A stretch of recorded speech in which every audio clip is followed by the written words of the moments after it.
So let's talk about the new Fate kits that leaked. So the first is Rin Tohsaka, 5-star Fire the Remembrance. We don't have her Eidolons yet because apparently it's still very early in development and might change too much, so we just have the basics of the kit. So Rin is a 5-star Fire Remembrance apparently, and it focuses a lot on her talent. It's a lot like Dahlia. She designates a character that entered the battle as a servant and summons the Memo Sprite Command Seal. And just like Cyrene's Memo Sprite Demiurge, Command Seal's HP will reflect the servant's current HP and cannot take damage. After the servant or Rin is knocked out, Command Seal will disappear. Skill cannot be used if there is no applicable servant. So if let's say like Rin puts herself as a servant, that's not possible. So Rin is just literally bricked. She can't use anything. She can use her basic attack, that's pretty much it.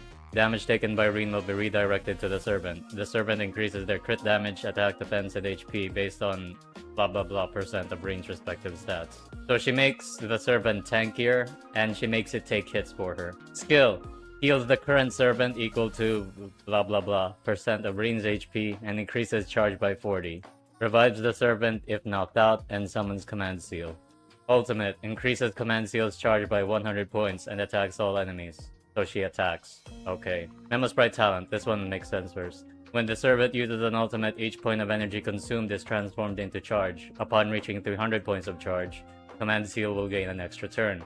Command Seal can take a turn, by the way. It's like Ika. So what happens if Command Seal takes a turn?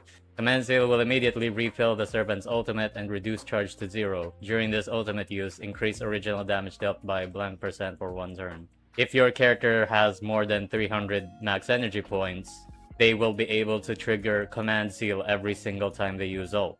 I wonder who that is, right? Like, this is a Saber show. Archer does it pretty well too because he's 220 charge, because his max energy is 220, and Rin can just keep using skill, I guess, and use her ultimate, and it kind of procs, and it's pretty nice, but yeah. And we have the traces. Rin gains X energy when the servant acts. Rin action advances when the servant acts up to there's a limit. Increases the speed of the servant by X%. That's basically it, right? Very basic character. You turn your ally into a servant, and that's your Memo Sprite. They will take hits for Rin, and if they have high max energy, like let's say a Saber, they will use this. They will abuse the Command Seal. Okay, so that's it for Rin. We don't know the numbers just yet, so maybe this might be just a fraud RMC side grade, you know, but this unit won't have any uptime problems like RMC has, so it's already gonna be an upgrade. But we'll see, I guess. We'll see if the numbers hold up. Anyway, let's talk about Gilgamesh. So Gilgamesh is a lot more complicated, as you can see, there's a lot more text here. But he's a destruction character, basically, and he scales off shielding. So apparently, from what I know of Gilgamesh in the Fate series, he collects a lot of treasures, like from past servants. So his gameplay apparently in HSR is pretty similar. If he kills enemies, he takes their treasure, which is basically a shield, right? And we'll talk about that. Hold on a sec. Talent. Golden Rule. When defeating an enemy or upon being shielded by another party member, additionally gains a shield equal to blank percent of defense stackable up to 3 times. While shield exceeds 100% of current max HP, increases crit rate, crit damage, and deals imaginary damage to attacking enemies equal to blank percent of shield value. This is like quake damage. So if he kills an enemy, he gains a very strong shield. Or if a party member shields him, he additionally tacks on a really strong shield for himself. So basically he steals, if you kill something, he steals his treasures, and if you give him treasure via shield, he gains stronger too, but whatever. Skill. Deals AoE damage and increases bounce hits by 1 for each time Gilgamesh's cumulative shield effects exceed 100% of his max HP. So if his shield is strong enough to wrap around his HP 5 times, this deals 5 bounce hits, you know. Ultimate, Gate of Babylon. Does not consume energy. Deals AoE damage based on the current shield value and activates the Gate of Babylon zone. During Gate of Babylon, Gilgamesh ignores blank percent of defense. Enhanced ultimate can be activated and skill is enhanced. The Gate of Babylon zone will end after energy reaches below 50% of max energy. So he uses his skill to attack sometimes, and then he uses his ultimate. So this ultimate, he opens the Gate of Babylon and does a very small attack. It doesn't consume energy, which means he will use it, but he doesn't consume any energy. He can still use his enhanced ultimate. If he uses his E skill, He gains a large shield and then deals AoE damage, increases bounce hits by 1, consumes Gilgamesh's energy based on 25% of max energy, increases energy consumption by 25% after every use. So at some point you're gonna run out of energy if you keep using E skill. Enhanced ultimate, Enuma Elish, deals AoE plus bounce damage based on the party's total shield value, and immediately reduces all current shield effects to 1. Consumes 100% of current energy. So your choice is, I'm gonna spam E skill to have safe but okay damage, or I'm gonna use enhanced ultimate and nuke everybody's shield to do really high damage in a single turn. So if you have someone like Aventurine, this might be a better option because he shields a lot of times, and this wouldn't be a very safe attack otherwise. Is this real? No, this is real. This is definitely real. I got this from a reliable source. This is a real... I finally have insiders, guys. Let's talk about his traces. Trace 1. Gains energy upon gaining a shield and will force enemies to target Gilgamesh when shield exceeds 100% of his current max HP.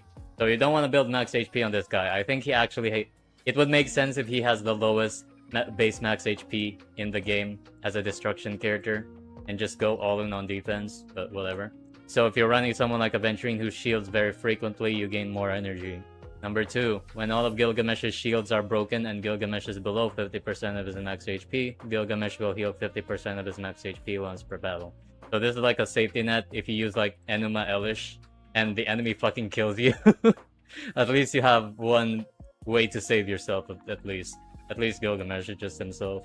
Last trace, increases incoming shield effects by blank %, increases imaginary damage dealt by blank % for each point of defense. So there's a conversion trace for defense. This is like a Aventurine's trace, isn't it? But he also increases the shields that are gonna go to himself. He doesn't give anybody shields, he just gives himself shields and fucking kills it with his ultimate. Anyway, this is a real kit. I promise you guys, this is completely real. I'm not trolling you. Don't check the date in like 2 days or so. If you're watching the YouTube video, don't check the date. This is 100% real, and this is completely what's gonna happen with Gilgamesh and Rin's kit, right? Who knows? You know, so it's subject to change, though. It might change when we get the V1 version, which, you know, is kind of fine, I guess. We don't really know the numbers of this, so this might have been bad in the preliminary testing, but you know how it is. Imaginary break. Oh, we don't know. We don't talk about imaginary break in this house. No, we don't talk about that. We don't talk about imaginary break. You know, the main idea for this, I think, because I didn't make this kit, obviously. I have no information on this, so this is unconfirmed. But I think the main idea of Gilgamesh is to be like the absolute reverse of Mighty. Mighty doesn't want any shields at all. His defense is at 0. Meanwhile, this guy wants his max HP to be as low as possible, and he has a lot of shielding, and he does no damage if he can't shield. So this is the complete inverse of Mighty, you know, and that makes sense because this guy is like completely homophobic. Meanwhile, Mighty is very much, you know. As for Rin is pretty simple. I guess we'll see the numbers and how she works in practice, but the fact that she can somewhat clone an ultimate is already very strong enough. It's very specific though. For everyone else, it's like 1 out of 2 turns. And this also doesn't work with Fei Xiao because reaching 300 is completely impossible. So who knows, right? Maybe the numbers are big enough that Saber actually is gonna be a good character because her max energy is high enough to make her spam Command Seal. Who knows, right? Who knows?